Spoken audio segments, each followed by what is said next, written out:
Hello বন্ধুরা, আজ কিন্তু আমি তোমাদের রিকোয়েস্ট ভিডিও নিয়ে চলে এসেছি।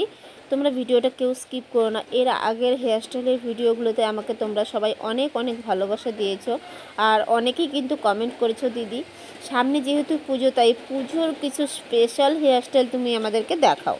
তো চলো, আজকে ভাবলাম যে পুজো যখন সামনে চলেই আসছে, তাই তোমাদের কিছু নতুন ডিজাইনের ওপেন হেয়ারস্টাইলের মধ্যে কিছু ডিজাইন দেখানো যাক। যেহেতু পুজো আর অষ্টমীর দিন কিন্তু সকলেই শাড়ি পরে, আর শাড়ি পরার সাথে কিন্তু এই এখনকার সময়ে সবাই কিন্তু ওপেন হেয়ারস্টাইলটাই খুব পছন্দ করে।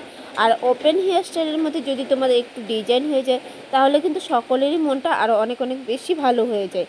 তাই ভাবলাম যে আজকে তোমাদের সাথে এমন কিছু ভিডিও শেয়ার করব যেগুলো দেখে তোমাদের খুব ভালো লাগবে, আর তোমরা নিজেরা এই হেয়ারস্টাইলগুলো করতে পারবে।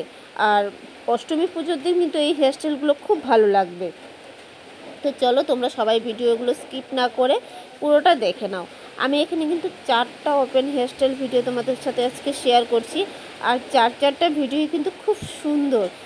যে হেয়ারস্টাইলগুলো করতে তোমাদের বেশি কোনো জিনিস লাগবে না, খুব সহজেই কিন্তু তোমরা নিজেরাই করে নিতে পারবে। আর যদি কেউ ভাবো যে আমি নিজে করতে পারছি না, তাহলে তোমার সাথে যদি কেউ থাকে বা বাড়িতে কেউ থাকে, তাদেরকে দেখিয়ে দিলেই কিন্তু তারা খুব সহজেই এই ওপেন হেয়ারস্টাইলের পেছনের যে স্টাইলটা সেটা কিন্তু করে দিতে পারবে। বা ধরো তোমার এখানে কেউ হেয়ারস্টাইল করতে চলে আসছে যে দিদিভাই আমাকে একটু হেয়ারস্টাইল করে দাও, আমি পুজোতে যাব, ওপেনের মধ্যে কিছু একটা হেয়ারস্টাইল করে দাও, তখন কিন্তু তুমি এই হেয়ারস্টাইলগুলো খুব সহজেই করে দিতে পারবে।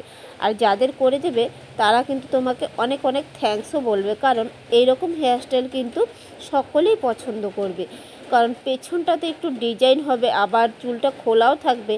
এই রকম হেয়ারস্টাইলই কিন্তু আমরা সকলে এই সময় পছন্দ করে থাকি। তো কেমন লাগলো ভিডিওগুলো কমেন্ট করো।